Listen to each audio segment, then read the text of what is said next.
Terjadi aksi pengeroyokan di Kota Malang, tepatnya di Jalan Merbabu, Kecamatan Klojen pada Sabtu 20 November 2021 lalu. Aksi pengeroyokan itu terekam video amatir dan viral di media sosial Kota Malang. Dalam video yang berdurasi 25 detik itu, terlihat korban mengalami banyak luka di bagian wajah. Bahkan, luka tersebut sampai mengalirkan darah baik di bagian dahi, hidung, dan bibir korban. Selain itu, korban yang mengenakan sweater berwarna kuning tampak tak berdaya mendapat pukulan dari beberapa orang.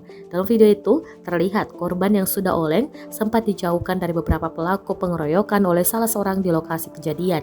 Dari informasi yang didapat tribunjatim.com, diketahui korban berinisial DM, 23 tahun, warga Kelurahan Kidul Dalem, Kecamatan Klojen, Kota Malang. Aksi pengeroyokan tersebut diketahui lantaran permasalahan pribadi korban dengan salah seorang pelaku. Salah seorang saksi mata yang juga merupakan warga di sekitar lokasi kejadian, Dwi 48 tahun, mengaku tidak terlalu memperhatikan kejadian pengeroyokan tersebut.